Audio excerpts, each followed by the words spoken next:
قال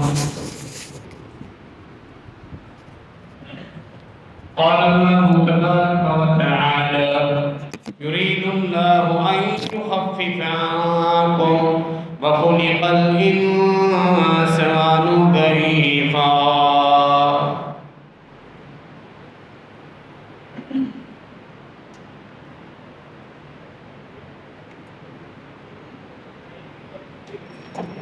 سورۃ النساء کی آیت نمبر 128 آپ کے سامنے تلاوت کی ہے۔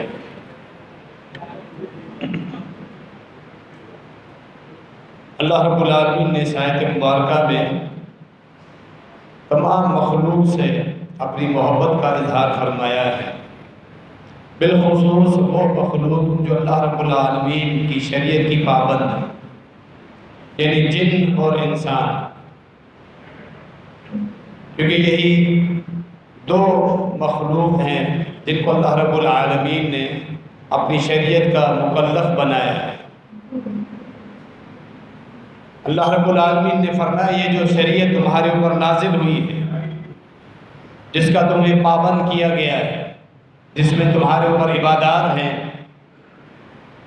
تمہارے اوپر فرائض ہیں، اللہ نے تمہارے اوپر حدود قائم کر دی، حلال اور حرام کے احکامات تمہیں جو بیان کیے ہیں، ان تمام احکامات میں اللہ تعالیٰ تمہارے ساتھ آسانی ہی چاہتا ہے۔ یرید اللہ ان یخفف عنکم، اللہ یہ چاہتا ہے تمہارے اوپر تخفیف کر دے، آسانیاں فرمائے۔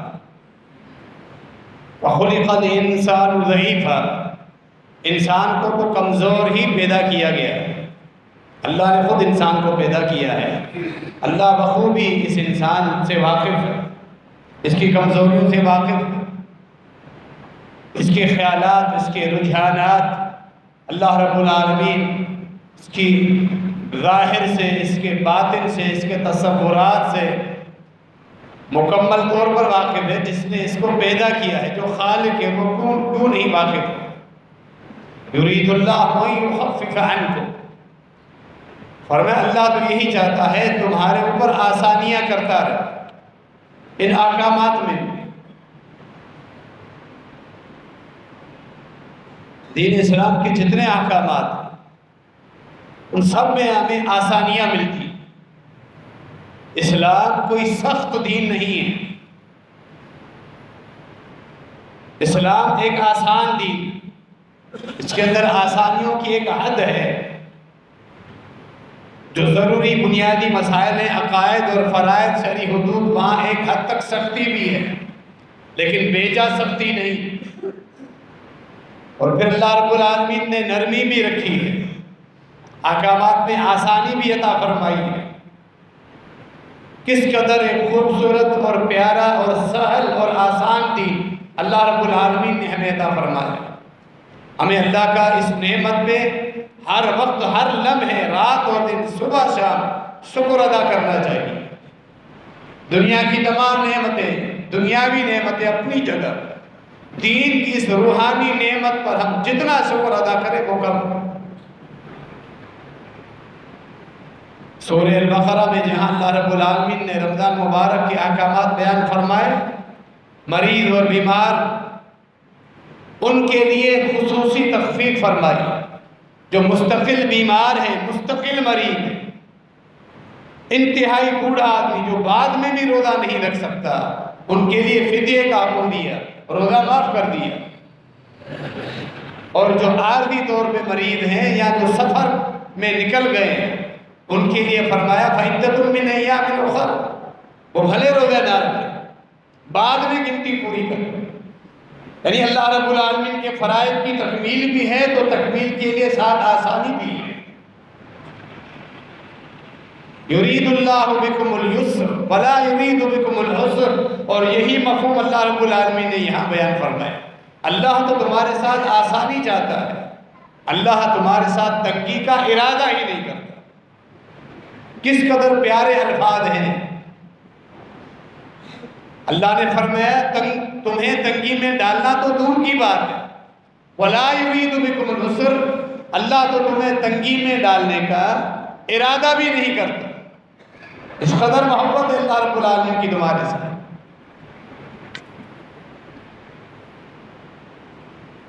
دین اسلام کے احکامات آپ قرآن میں دیکھیں، اللہ رب العالمین کس قدر مہربان ہے اس مخلوق، اور پھر اسی طرح آخری پیغمبر کو رحمت للعالمین بنا کر مبعوث کیا۔ وہ نبی رحمت، نبی مہربان صلی اللہ علیہ وسلم، ان کی مہربانیاں دیکھیں، امت پر آسانیاں دیکھیں، دونوں اللہ رب العالمین اور اللہ کے رسول، دونوں کی اس مخلوق پہ، اس امت پہ مہربانیاں تو دیکھیں۔ ان مہربانیوں میں سے کچھ کا تذکرہ ہم اس خطبے میں کرنے لگے ہیں، جیسا کہ آپ تمہید میں سمجھ چکے ہیں۔ اللہ کی مہربانیاں اور اللہ کے رسول صلی اللہ علیہ وسلم کی مہربانیاں ہمارے اوپر، اس امت کے اوپر۔ پھر بھی کوئی کہے کہ یہ دین بڑا سخت ہے، اس دین میں تنگیاں ہیں، ہم اس دین پہ چل نہیں سکتے، اس دین پہ مکمل عمل کرنا ممکن ہی نہیں ہے، اس طرح کی باتیں ہم کیوں کرتے ہیں؟ یہ سب شیطانی وسوسے ہیں۔ یہ دین آسانی والا ہے عمل کرنے کے لیے، حتیٰ کہ عقیدے کا بنیادی مسئلہ سورہ النحل میں دیکھیں، اللہ رب العالمین نے فرمایا من کفر باللہ بعد ایمانہ، جو مرتد ہو گیا اس کے لیے دردناک عذاب ہے، جس نے دین قبول کیا اور پھر اس دین سے وہ مکر گیا، مرتد ہو گیا، انکار کر دیا، ان کے لیے سخت عذاب ہے۔ درمیان میں اللہ رب العالمین نے ایک استثناء فرمائی، آسانی فرمائی، الا من اکرہ وقلبہ مطمئن بالایمان۔ ہاں یہ جو سخت عذاب ہے، آگے فرمایا ولیکن من شرح بالکفر صدرا فعلیہم غضب من اللہ ولہم عذاب عظیم، سورہ النحل۔ دل کھول کے اپنے دل سے اس نے اسلام کا انکار کر دیا، مرتد ہو گیا، اللہ رب العالمین کا غضب ہے اس کے اوپر، اور اس کے لیے اللہ نے دردناک عذاب تیار کر کے رکھا ہے۔ جو اسلام سے مکر گیا، مرتد ہو گیا، اسلام کے کسی متفقہ اصول، عبادت، عقیدے کا انکار کر دے، کے اوپر اللہ رب العالمین کا غضب ہے، دردناک عذاب۔ ہاں الا من اکرہ وقلبہ مطمئن بالایمان، ایسا آدمی جو کفار کے ہتھے چڑھ گیا، انہوں نے اسے پکڑ لیا، اب اس کو قتل کی دھمکی دے رہے ہیں، سخت اذیتوں میں مبتلا کر دیا ہے کہ زبان سے کلمہ کفر تم نے کہنا ہے، وقلبہ مطمئن بالایمان۔ یہ اذیت اور تکلیف مشرکین اور کفار کے عذاب برداشت نہیں کر سکتا، اللہ نے رخصت دی۔ زبان سے کلمہ کفر بول دے، لیکن دل میں اطمینان ہونا چاہیے، دل مطمئن ہونا چاہیے ایمان کے ساتھ۔ محض زبانی طور پہ کلمہ کفر کر رہا ہوں، اللہ کا انکار کر رہا ہوں، توحید کا، پیغمبر کا زبانی انکار کر رہا ہوں، لیکن دل مطمئن ہے کہ یہ سب زبانی اس دنیاوی تکلیف سے بچنے کے لیے کر رہا ہوں، کیونکہ تکلیف اب برداشت نہیں۔ اللہ رب العالمین نے یہ لچک رکھی کہ اللہ رب العالمین نے ہمیں دین دیا ہے جو عقیدے کا بنیادی مسئلہ ہے۔ نمازیں بھی 50 فرض ہوئی معراج کے موقع پر۔ سورہ بنی اسرائیل میں اللہ رب العالمین نے پہلی آیت میں نبی علیہ السلام پر، جس میں اطہر سمیت معراج اور اسراء کا سفر بیت المقدس تک آگے اللہ سے ملاقات، اس کا ذکر فرمایا۔ وہاں پھر تفصیلی جو ہمیں احادیث ملتی ہیں، صحیح بخاری، دیگر کتب حدیث، اللہ رب العالمین نے 50 نمازیں فرض کی ہیں۔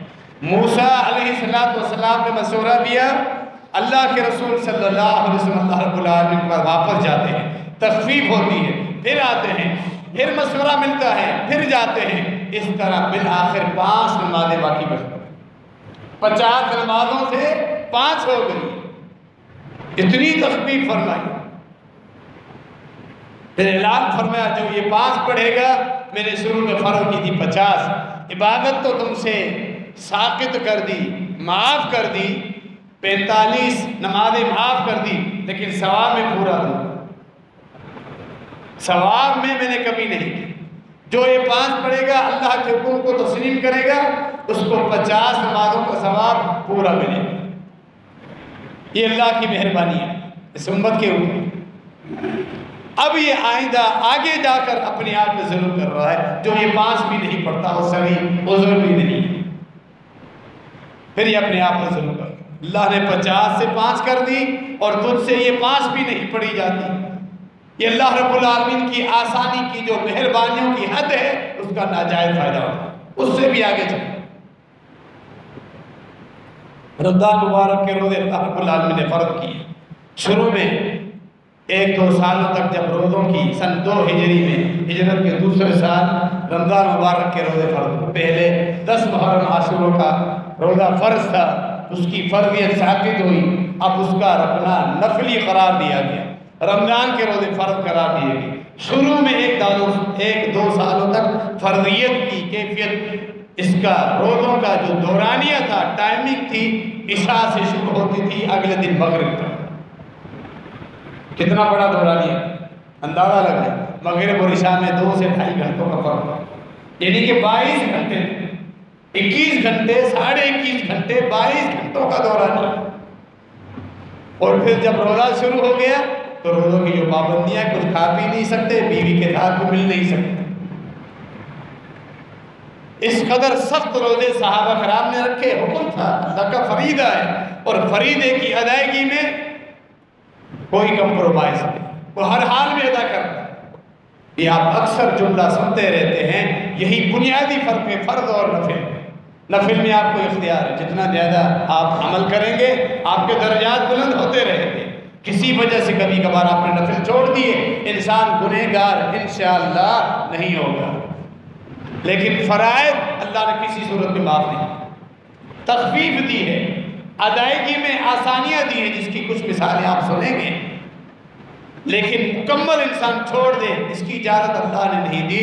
یہ حاکم اور محکوم میں تعلق کی علامت ہے، اللہ کے فرائض کی پابندی، ادائیگی، حاکم اور محکوم، اللہ حاکم ہے، ہم سب محکوم ہیں، اس کے رشتے کی علامت، اس تعلق کا یہ علامت ہے، اس تعلق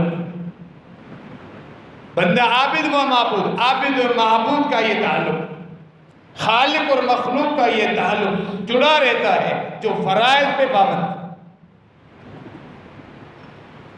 صحابہ کرام بھی انسان تھے، برداشت نہیں ہوا، کچھ مسائل ایسے ہوئے، عشاء کے وقت نیند آ گئی، گھر والی نے جب کھانے کا اہتمام کیا، بیوی نے، تو یہ سو چکا تھا، عشاء پڑھ کے آیا تو سو گیا، روزہ شروع ہو گیا، بیوی نے کھانا واپس رکھ دیا، روزہ جب شروع ہوا، دن کے وقت اس کو اب غصی کے دورے چڑھ رہے، دورے بڑھ رہے، بھوک کی وجہ سے، کمزوری کی وجہ سے، مرنے کی حالت اور کیفیت، اس قدر سخت روزے بھی گزرے۔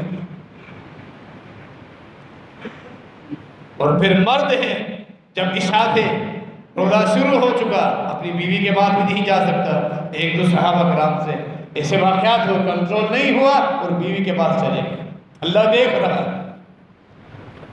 اللہ رب العالمین نے پھر ان صحابہ پہ رحم فرمایا، پوری امت پہ رحم فرمایا، اور پھر سورہ بقرہ میں وہ آیات آسانی کی، تخفیف کی اتر گئی، اُحِلَّ لَكُمْ لَيْلَةَ الصِّيَامِ الرَّفَثُ إِلَىٰ نِسَائِكُمْ هُنَّ لِبَاسٌ لَكُمْ وَأَنْتُمْ لِبَاسٌ لَهُنَّ۔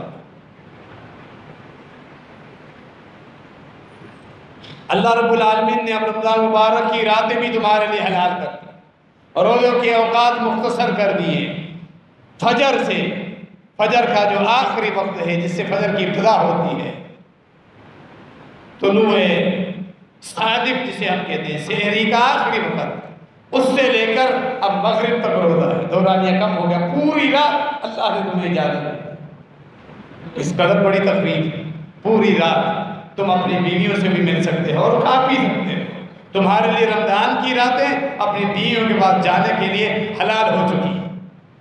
اللہ نے مہربانی فرمائی، اللہ نے پھر اس رشتے کا کس قدر خوبصورت الفاظ کے ساتھ ذکر فرمایا میاں اور بیوی کا رشتہ، ہن لباس لکم وانتم لباس لہن، تم ایک دوسرے کا لباس ہو، لباس کے بغیر انسان نہیں رہ سکتا، اس قدر یہ خوبصورت رشتہ ہے۔ لباس انسان کی خوبصورتی کی علامت ہے، انسان کی عزت کی علامت ہے، لباس میں ایک تھپا بھی پڑ جائے انسان برداشت نہیں کر سکتا۔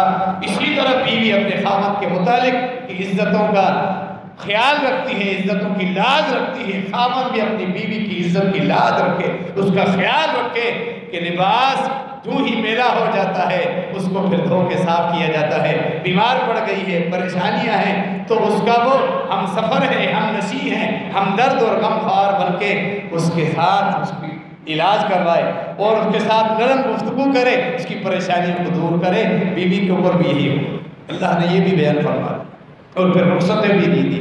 یہ اللہ رب العالمین کی مہربانی ہے، یہ ہم سب سمجھتے ہیں۔ رمضان المبارک میں اللہ رب العالمین نے یہ آسانی دی، کس قدر بڑی آسانی۔ نماز کے جو فرائض ہیں، 5 وقت کے فرائض، اگر بیمار ہے تو پھر خالی فرض کی ادائیگی کرے، نہیں کھڑا ہو سکتا بیٹھ کر پڑھے، بیٹھ نہیں سکتا لیٹ کر پڑھے، اشاروں سے پڑھے، وضو نہیں بنا سکتا تیمم کرے۔ اللہ رب العالمین نے یہ رخصت دی، اس قدر رخصت کہ اگر غسل کی بھی حاجت ہے اور یا پانی نہیں ہے یا پانی ہے لیکن غسل نہیں کر سکتا، بیمار پڑ جائے، رخصت کی کیفیت کب شروع ہوتی ہے؟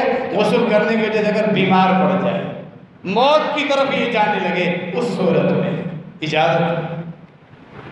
نبی علیہ السلام کے صحابہ ایک سفر میں تھے، جو سریے کا امیر تھا، قافلے کا امیر تھا، سخت سرد راتیں تھی، اسے غسل کی حاجت ہوگی، رات کے وقت احتلام ہو گیا، فجر کا وقت ہوا، صحابی رسول غالباً عبد الرحمن بن عوف رضی اللہ عنہ، غسل کی حاجت ہوئی، کہا کہ غسل میں کروں گا میں تو بیمار پڑ جاؤں گا، ہو سکتا ہے موت آ جائے، اس قدر سخت سرد ہوئی، تیمم کر لیا اور امامت بھی کروا، کیونکہ وہ امیر تھے سریے، امامت کر رہے۔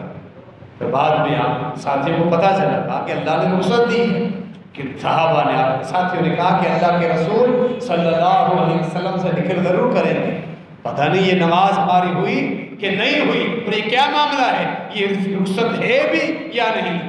مدینہ منورہ پہنچے، نبی علیہ السلام تک بات پہنچی، اس کو بلوایا، آپ صلی اللہ علیہ وسلم نے پوچھا آپ نے یہ عمل کیا ہے عبد الرحمن؟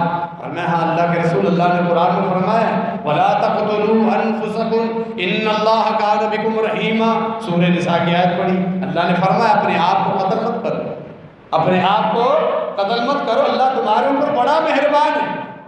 میرے سامنے وہ آیت تھی، میں نے غسل نہیں کیا، سخت سردی تھی، پانی گرم کرنے کا بھی بندوبست کہاں ہوتا سفر میں نے تیمم کیا اور نماز پڑھائی۔ رسول اللہ صلی اللہ علیہ وسلم اس کی دلیل سن کر مسکرا رہے، آپ صلی اللہ علیہ وسلم کے چہرے پر مسکراہٹ سج گئی، یعنی اپنے صحابی کی تصدیق فرمائی، تم نے صحیح، اس قدر آسانیاں تو اللہ اور اس کے رسول کی مہربانیاں ہیں ہمارے اوپر، اس امت کے اوپر۔ اب یہ کیا سمجھ میں آتی ہے، معاملہ کیا سمجھ میں آتا ہے؟ سفر میں بھی آسانی ہے، آپ سفر میں ہیں تو نبی علیہ السلام کی سیرت صحیح احادیث ہمیں ملتی ہے۔ آپ نے ظہر کی 2 رکعتیں پڑھی ہیں، عصر کی 2 رکعتیں، کبھی آپ نے ظہر کے اوقات میں ظہر و عصر ملا دی، اور کبھی عصر کے اوقات میں ظہر کو مؤخر کیا، عصر کے ساتھ 2 رکعتیں ظہر کی اور پھر 2 رکعتیں عصر، اسی طرح مغرب اور عشاء، 3 رکعتیں مغرب کی، 2 رکعتیں عشاء، کبھی مغرب کے وقت اور کبھی عشاء کے وقت مغرب اور عشاء۔ یہ سفر کی آسانی ہے، ان آسانیوں سے کیا سمجھ رہے ہیں؟ پانی نہیں استعمال کر سکتے تیمم کریں، حتیٰ کہ محدثین نے عنوان قائم کیا کسی ایسی جگہ انسان پہنچ جائے تیمم نہیں کر سکتا، جیسا کہ کتاب التیمم میں پورا جو عنوان قائم کیا امام بخاری رحمہ اللہ نے، وہاں الگ سے یہ چیپٹر قائم کیا ہے، جہاں تیمم بھی نہ کر سکے وہاں بغیر تیمم کے اللہ کا فرض ادا کرے، معاف نہیں،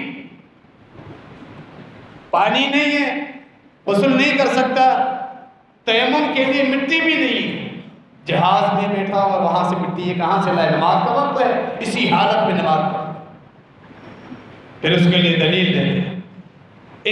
یہ آسانیاں ہیں، آسانیاں کیوں ہیں؟ اللہ کے فرائض اللہ کے بندے پورے کریں، حاکم اور محکوم کا رشتہ جڑا رہے، یعنی آسانیوں کی ایک حد ہے، اتنی بھی آسانی نہیں کہ اللہ کے فرائض ہی چھوڑ دو، پھر تم حد سے تجاوز کر جاؤ، گویا کہ اللہ کی حاکمیت کا ہی تم نے انکار کر دیا، تم نے اس کو اب معبود ہی نہیں مانا، خالق ہی نہیں مانا، جس نے ہمیں پیدا کیا، جو ہمیں نعمتیں دے رہا ہے، ہمیں آسائشیں دے رہا ہے، زندگی گزارنے کی ساری ضروریات جو اللہ رب العالمین ہمیں عطا کر رہا ہے، سانس کی صورت میں، آکسیجن کی صورت میں، پانی کی صورت میں، غذا کی صورت میں، پھلوں کی صورت میں، اولاد بیوی گھر کی چھت کی صورت میں، چلتے ہوئے کاروبار کی صورت میں، صحت، جوانی، لباس، دوست، احباب، یہ ساری نعمتیں اس رب العالمین کی ہے، اس کا فریضہ بھی ادا کرنا ہمارے اوپر بھاری ہو جاتا ہے، اس کا اتنا حق نہیں کہ اس کے لیے اپنی نیندیں چھوڑ کر فجر کے لیے ہم کھڑے ہو جائیں، کہ فرائض کی اس قدر اہمیت ہے، کسی صورت میں معاف نہیں۔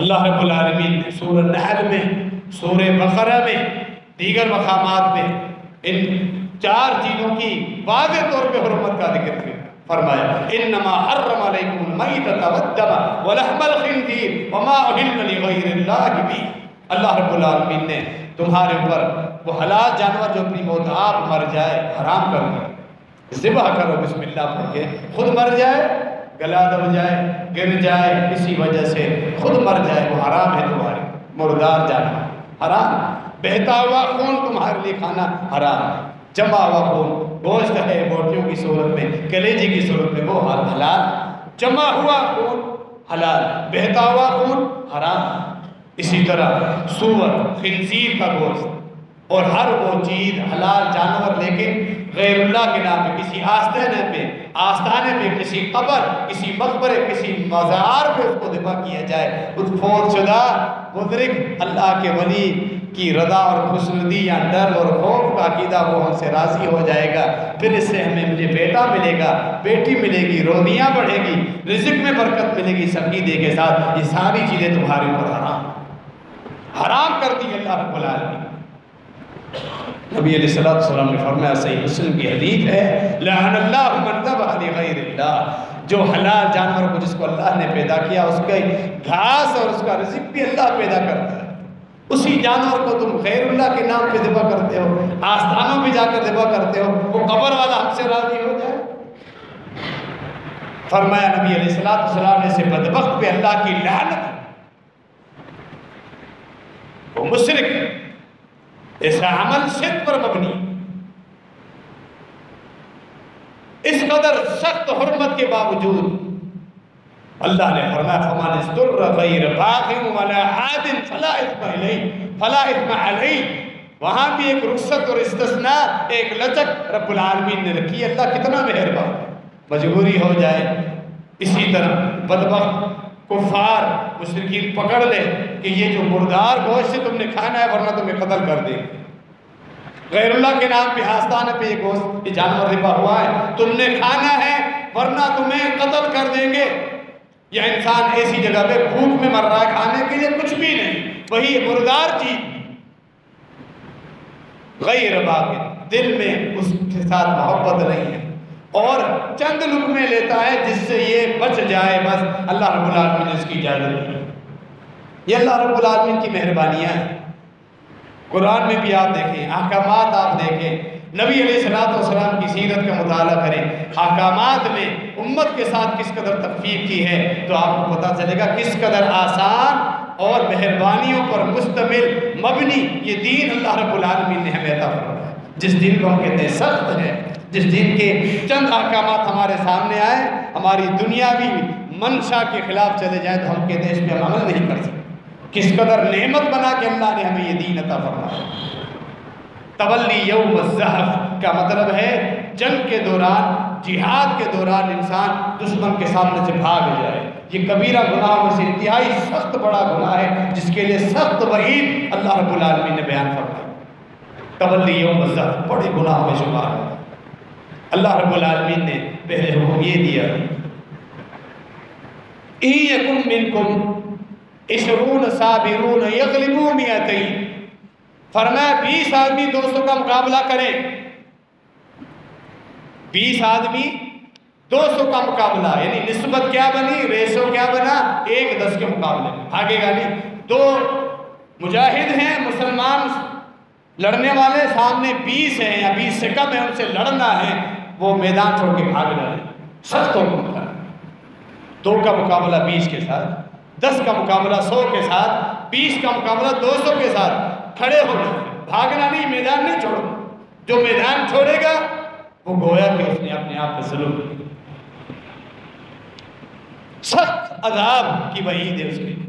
اللہ کے نبی علیہ السلام کی وہ دعائیں جن جن چیزوں کی آپ صلی اللہ علیہ وسلم نے اللہ تعالیٰ سے پناہ طلب کی، اللہ تعالیٰ کی پناہ طلب کی، ان میں یہ بھی ہے اللہ میں تیری پناہ میں آتا ہوں اس سے کہ مٹھ بھیڑ کے دوران، جنگ کے دوران میں پیٹ پھیر کے بھاگ جاؤں۔ آپ صلی اللہ علیہ وسلم کی دعاؤں کا مقصد امت کو تعلیم ہے، یہ میری امت کے لوگ بھی یہ دعائیں کریں ان کے اوپر یہ حالت نہ ہے، اللہ سخت غضبناک اور ناراض ہوتا ہے۔ یہ سب تو حکم تھا، صحابہ کرام نے عمل کیا، عمل کرنا تھا۔ الآن خفف اللہ عنکم وعلم ان فیکم ضعفا فإن یکن منکم 100 صابرۃ یغلبوا 100۔ سورہ انفال۔ فرمایا اللہ تو دیکھ رہا ہے، اب اللہ نے تمہارے اوپر آسانی کر دی، اللہ جانتا ہے تمہارے اندر کمزوری ہے، اللہ نے تمہیں آزمایا، اب اس آزمائش کے بعد آسانی کر دی۔ اب 1 کا مقابلہ 2 کے ساتھ، 100 200 سے، کتنی آسانی ہوگی۔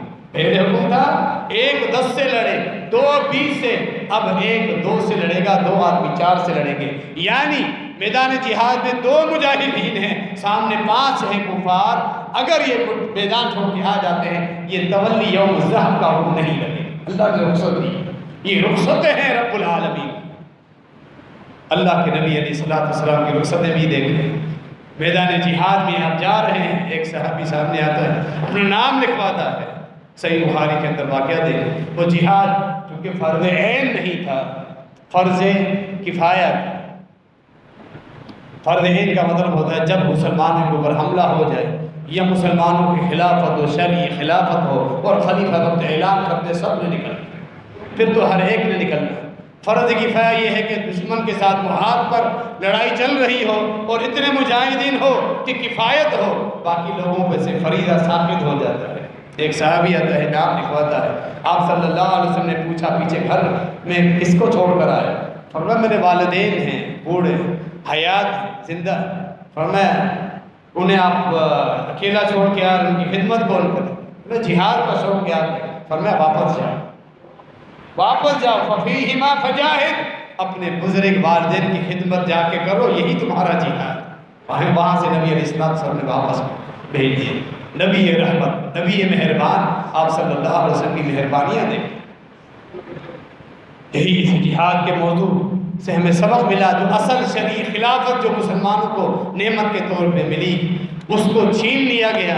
اب حالت دیکھیں مسلمانوں کی، دشمن کا غلبہ دیکھیں، کس قدر بچوں کو، عورتوں کو وہ ذبح کر رہے ہیں۔ فلسطین کی آج کل کی حالات دیکھیں کہ کیا حالات ہمارے سامنے چل رہے ہیں، بے بس ہیں، ہاتھ کٹے ہوئے ہیں، حکمران بھی خاموش ہیں، اور ہم صرف خون کے آنسو ہی رو سکتے ہیں، آگے کچھ نہیں کر سکتے۔ جذبہ، نیت ہر وقت ہونی چاہیے۔ نبی علیہ السلام نے ان حالات کا اشارہ دیا تھا جب مکہ فتح ہو چکا، فرمایا مکے سے جہاد تو ختم ہوا، ولیکن جہاد و نیت، حالات ایسے آئیں گے تم جہاد کرنا چاہو گے، تمہارے لیے راستے نہیں ہوں گے، اسباب نہیں ہوں گے، گھروں میں محصور ہو جاؤ گے، نیتیں تمہاری ہونی چاہیے، ہر وقت اللہ کا کلمہ بلند کرنے کا جذبہ ہونا چاہیے، دین اسلام کے غلبے کا۔ مظلوم مسلمان ہیں، ان کی مدد کا جذبہ تو ضرور ہونا چاہیے۔ جو میڈیا جو کچھ فلسطین کے متعلق شو کر رہا ہے، کبھی اس چیز پہ اعتبار نہ کریں۔ اسرائیل کے ہاتھ میں، یہودیوں کے ہاتھ میں سارا میڈیا ہے، اب مسلمان بھی یکدم جذبات میں آتے ہیں۔ حقائق میں کیا ہو رہا ہے، ہمیں دکھایا کیا کچھ رہا ہے، یہ ایسی چیز ہے کہ اس میں جذبات میں آنے کے بجائے خاموشی سے صبر کرنا چاہیے، اللہ سے دعائیں کرنی چاہیے۔ ویسے بھی غزہ اور فلسطین پورا علاقہ قبلہ اول، جس کی کیا شان، اس کا کیا مقام ہے، یہ ان یہودیوں کے قبضے میں ہے۔ مسلمانوں کو جب وہ چاہے اجازت دیں، جزوی طور پہ عبادت کرنے آ جائیں تو آ جائیں، ورنہ پھر اجازت بھی نہیں دیتے۔ کبھی یہ بدبخت جب بھی ان کے دل میں آئے، وہ نماز پڑھ رہے ہوں، نماز کے دوران وہ کیا ہے، گولی تو چھلنی کر دے، گولا اور بارود بارود ان کے اوپر پھینکیں وہ کوئی کسی چیز کو پرواہ نہیں، اس قدر وہ دندناتے پھر رہے۔ اللہ رب العالمین نے رسی ڈھیلی کی ہوئی ہے، مجموعی طور پہ مسلمانوں نے بھی اللہ کے دین سے دور ہے، شرعی خلافت چھوڑ دی، مسلمان بھی خلافت کے مقابلے میں جمہوریت اور کفریہ نظام پہ پل پڑے ہیں، اسی کو سب کچھ بنا لیا۔ تو پھر حالات دیکھیں، کمزور اور بے بس ہو کر ہم بیٹھے۔ اللہ رب العالمین کی طرف سے ہمارے اوپر آزمائش، دین کو چھوڑ دیا، عقیدے کو چھوڑ دیا، اللہ رب العالمین کے رسول صلی اللہ علیہ وسلم کی سنتوں کو چھوڑ دیا، صوفیت، شرک، قبر پرستی، مدار اور قبوں پر پوری قوم جھکی ہوئی ہے۔ تو پھر یہی حالاتوں میں جو ہم دیکھ رہے ہیں، اللہ رب العالمین ہم سب کے حالات پہ رحم فرمائے۔ نبی علیہ السلام کی مہربانیاں، آپ صلی اللہ علیہ وسلم نے کس قدر آسانیاں فرمائی، اس امت کو کیا کچھ دین سکھلایا۔ فرمایا مسواک سے آپ صلی اللہ علیہ وسلم کو بڑی محبت تھی، کثرت کے ساتھ مسواک کرتے تھے۔ فرمایا میں اپنی امت کے لیے ہی چاہتا ہوں کثرت کے ساتھ مسواک کرے، حتیٰ کہ میں نے ارادہ کیا لولا نشق علی امتی لامرتہم بالسواک، کہ میں مسواک ہر نماز کے موقع پر اپنی امت پہ فرض قرار دیں، ہر نماز کے موقع۔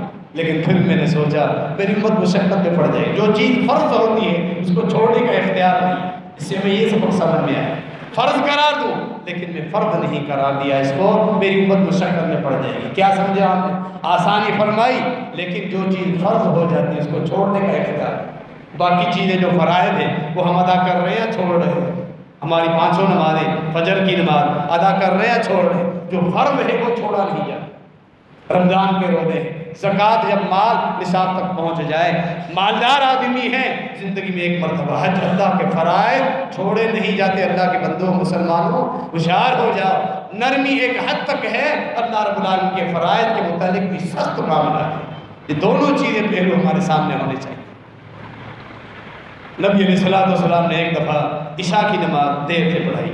عشاء کی نماز کی ٹائمنگ کا اصول یہ ہوا کرتا تھا، اگر صحابہ کرام پہلے جمع ہو جاتے آپ اول وقت میں پڑھا لیتے، اگر صحابہ کرام اور خواتین بھی جو مساجد میں آتی تھی، مسجد نبوی میں آتی تھی، بعض احادیث موجود ہیں صحیح بخاری دیگر کتب حدیث، وہ جمع ہو جاتے پھر آپ جلدی آ جاتے، جمع ہونے میں تاخیر ہوتی تو آپ تاخیر سے پڑھا۔ تو عشاء کی نماز میں آپ صلی اللہ علیہ وسلم نے سختی نہیں فرمائی، ہاں آپ پسند کرتے تھے کہ اس کو دیر سے پڑھا جائے۔ ایک مرتبہ بڑی تاخیر ہو گئی، مسجد میں انتظار کرتے کرتے وہ صحابہ بیٹھ کر اونگنے لگے، نیند کے آثار کے اوپر غالب ہونے لگے۔ آپ صلی اللہ علیہ وسلم مسجد میں تشریف لے آئے، فرمایا کہ اصل میں چاہتا ہوں کہ نماز کا وقت یہ امت کے لیے رکھے، بڑا ثواب اور اجر ہے تمہارے لیے، لیکن پھر میں حکم یہ نہیں دیتا میری امت مشقت پہ پڑ جائے، عشاء میں اگر دیر سے پڑھنے کا حکم دے دوں تم لوگ مشقت میں پڑ جاؤ۔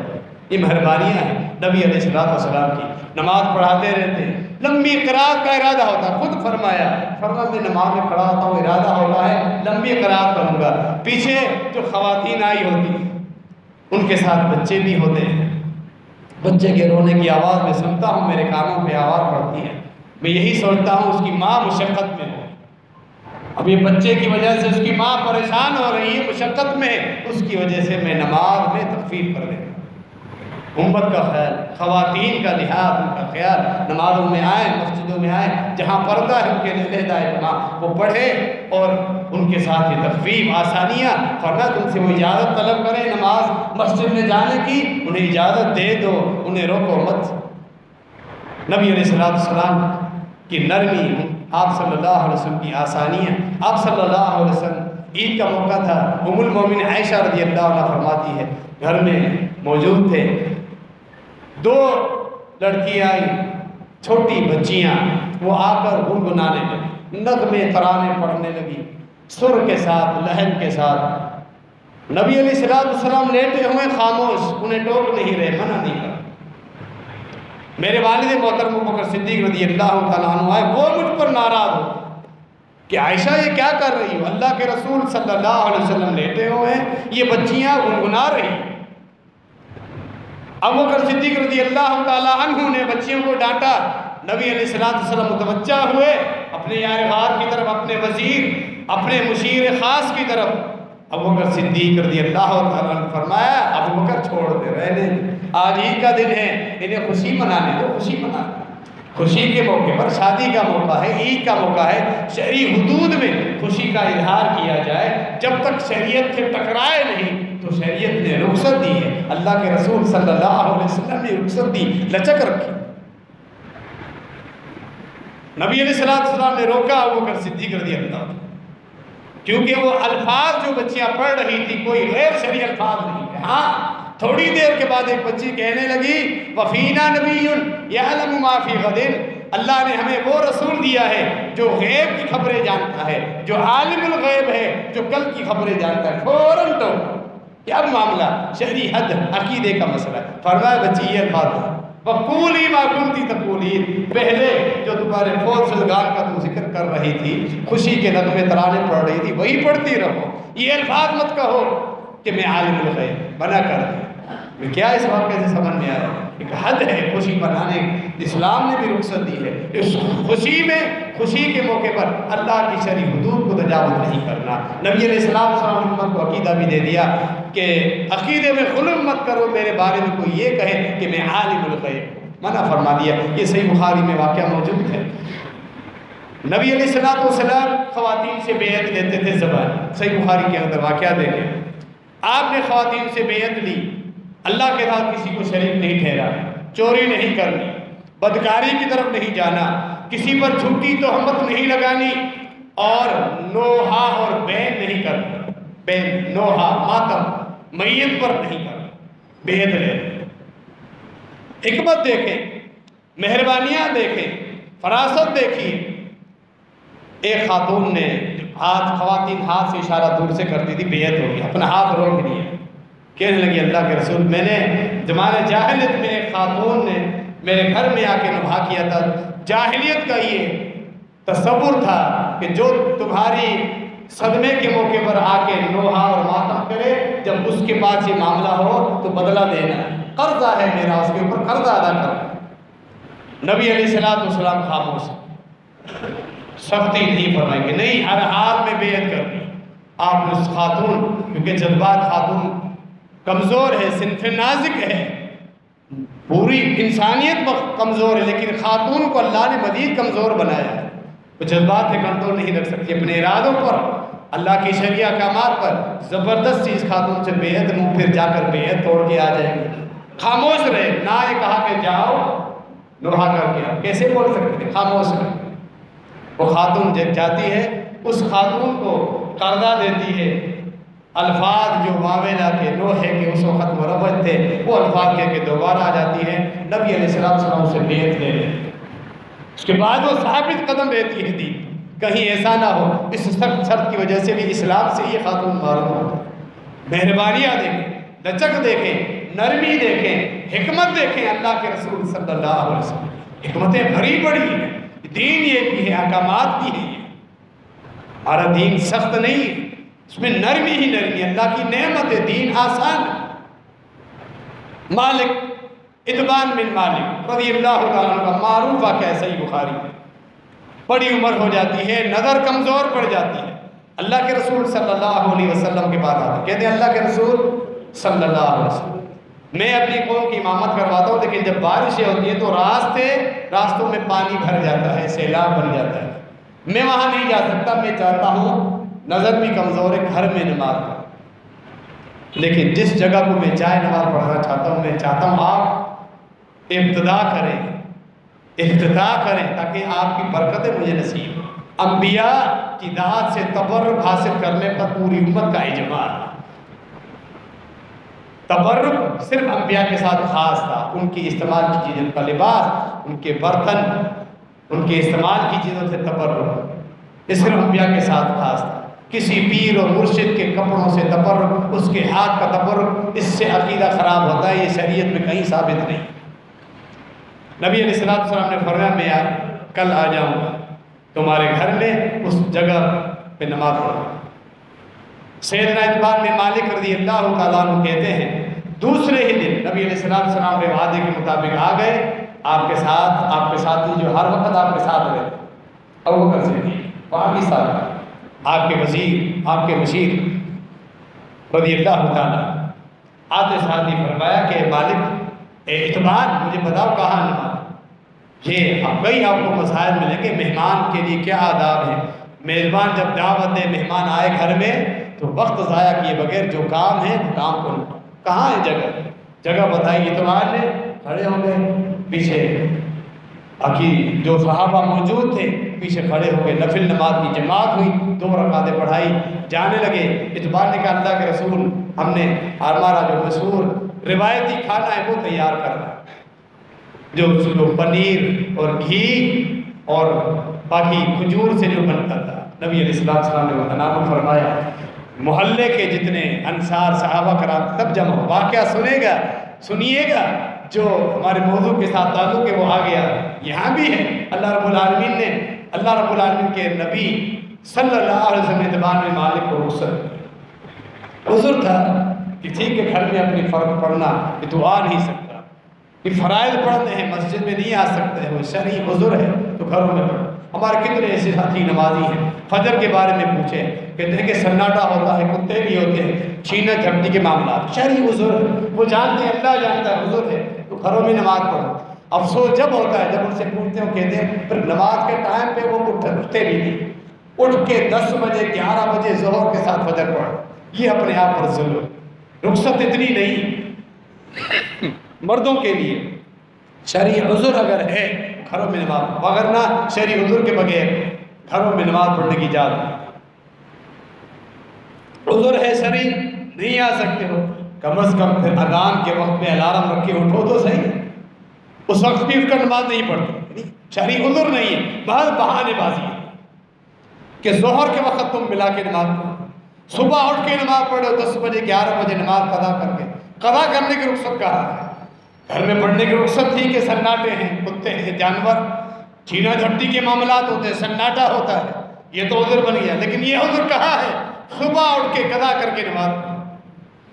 نبی علیہ السلام نے صحابی کو گھر میں نماز پڑھنے کی اجازت دی، نماز وہ اپنے وقت میں پڑھتا رہا۔ محلے کے باقی صحابہ جمع ہو گئے، کافی لوگ، گھر بھر گیا صحابہ کرام سے۔ ایک آدمی نے کہا مالک بن دخیشن نہیں، تو دوسرے ساتھی نے تبصرہ کیا کہ یہ آ کر کیا کرے گا، اس کی جو محبت ہے اس کا اٹھنا بیٹھنا منافقین کے ساتھ۔ جب آپ صلی اللہ علیہ وسلم نے یہ الفاظ سنے، کہنے والے کو سختی کے ساتھ ٹوکا، فرمایا ایسا لا تقل کذالک، ایسے الفاظ اپنے بھائی کے لیے فوراً تم نے منافق ہونے کا اسٹیمپ اس پر لگا دیا، فوراً تم نے اس کو منافق بول دیا، کیوں؟ کیا وہ لا الہ الا اللہ نہیں کہتا؟ جواب ہے جی ہاں، اللہ کا رسول لا الہ الا اللہ پڑھتا ہے۔ پھر دوسرے نے کہا ہم دیکھتے ہیں اس کی کچہریاں، اس کا اٹھنا بیٹھا زیادہ منافقین کے ساتھ۔ فرمایا نہیں، ان اللہ حرم علی من قال لا الہ الا اللہ یبتغی بہ وجہ اللہ، جو لا الہ الا اللہ کہتا ہے، کلمہ توحید و رسالت کی گواہی دے، اللہ کی رضا مطلوب ہے، اللہ نے اس پہ جہنم کی آگ حرام کر دی، یعنی ہمیشہ کے لیے جہنم میں اس آدمی نہیں جائے گا۔ اگر گنہگار ہے، اللہ چاہے عارضی طور پہ جہنم کا جھٹکا دینا تو اللہ دینے پر قادر ہے، اللہ اسے چاہے تو معاف کر دے تو معاف کر دے، بالآخر جنت میں ضرور جائے گا۔ کلمہ توحید جو اس کے بنیادی تقاضے، ان دین اسلام کے ارکان اور فرائض جو پورے کرتا ہے، اس میں جہنم کی آگ ہمیشگی والی حرام، سختی سے منع فرمایا نبی علیہ السلام نے۔ فوراً کسی پہ منافق ہونے کا لیبل مت لگاؤ، ہمارے ہاں بھی اصلاح کی بڑی سخت ضرورت ہے۔ کسی پہ کفر کا، منافق ہونے کا فتویٰ لگانا، مشرک ہونے کا فتویٰ لگانا، اس کی ہمیں اجازت نہیں ہے۔ ہمارے جذباتی نوجوان کتنے ہیں، گھروں میں ایک فرد نوجوان اللہ نے توحید کی سمجھ دی، سنت کی سمجھ دی، وہ اہل توحید میں آ گیا، اب اپنے گھر میں جا کر اس نے کیا ہے ادھم مچایا ہوا ہے، بہن کو، بھائی کو، والدہ کو، والد کو، تم مشرک ہو، تم قبروں پر جاتے ہو، نظر و نیاز کرتے ہو غیر اللہ پر، مشرک ہو، چھوٹی چھوٹی بات، یہ کوئی طریقہ ہے؟ اس طرح فتوے لگانا کسی آدمی پر، کلمہ گو مسلمان پر۔ اہل علم نے ہمیں کیا سبق، ہم اپنے علماء جن کے شاگرد ہیں ہم ان سے سیکھیں، انہوں نے ہمیں اصلاح کا کیا طریقہ سکھایا۔ کسی بھی آدمی پر فوراً کسی آدمی پر مشرک ہونے کا فتویٰ نہیں لگا، ان کی اصلاح کرو، جو یہ کام کرتا ہے غیر اللہ کے لیے نظر و نیاز کرے، عقیدہ یہ ہو کہ وہ مجھ سے راضی ہوگا، وہ میری روزی بڑھائے گا، میں اس کی پکڑ سے بچ جاؤں گا۔ ایسا عمل شرک ہے، قبر کو جو سجدہ کر رہا ہے، سجدہ کرنے والے کو فوراً مشرک نہیں کرو، نہیں بولو، اس کی اصلاح کو، اس کو تنہائی میں لے کر آؤ، اس کو بتاؤ یہ جو عمل ہے ہمارا دین اس کو شرک کہتا ہے، یہ مت کہو اڑے تو مشرک ہے، جا میں تجھ سے بات بھی نہیں کرتا۔ کتنے تھے معاملات یہاں پوچھے گئے، مسئلہ پوچھا گیا، نوجوان ہے آپ کی مسجد میں آتا ہے، وہ کہتا میں اہل حدیث بن گیا ہوں، لیکن وہ فلاں کے جنازے میں نہیں گیا، وہ تو مشرک ہو کے مرا ہے۔ والد نے پوچھا پھر میں بھی تو اس کے عقیدے میں ہوں، میں بھی مشرک ہوں۔ والد کہا ہاں جا تو بھی مشرک۔ یہ انداز ہے تو بد اخلاق کا فتوے لگا رہا ہے۔ کیا وہ لوگ پھر توحید کی طرف آئیں گے؟ نبی علیہ السلام کی تعلیم دیکھیں کہ آپ کے صحابہ ہیں جو سیکھ رہے ہیں، وہ بھی تربیت کے مراحل میں۔ مالک بن دخیشن کے متعلق منافق کا لفظ کہے، اٹھتا بیٹھتا بھی ان کے ساتھ یاد آتا، لیکن نبی علیہ السلام نے منع فرما دیا۔ دل کے معاملات رب العالمین جانتا ہے۔ اس طرح فوراً فتوے مت چشمہ کیا کرو، مت کسی کو مشرک بولا کرو، کہ اصلاح کرو، ان کو بتاؤ یہ جو اعمال ہے، جو یہ کرتا ہوا مر گیا وہ شرک میں مرے گا، اس پہ جہنم ہمیشہ کے لیے واجب ہے، جنت کی خوشبو بھی حرام ہے، ہمیشہ جہنم میں رہے گا۔ انہیں وعید اس طرح سناؤ، ان کی اصلاح کرو، فتوے مت لگاؤ، انہیں اپنے قریب کرو، خوش اخلاقی کا اظہار کرو، اور جو دین حنیف ہے اس کی خوبصورتی ان کے سامنے بیان کیا کرو۔ اللہ رب العالمین ہم سب کی اصلاح فرمائے۔ یہ دین بڑی نعمت ہے جو اللہ رب العالمین نے ہمیں عطا فرمایا ہے۔ اللہ رب العالمین سے دعا ہے ہم اس دین کی قدر کریں اور اس پر عمل کریں اور اس کے تقاضے پورے کرنے کے اللہ رب العالمین ہمیں توفیق عطا فرمائے۔ آمین وما علینا الا البلاغ۔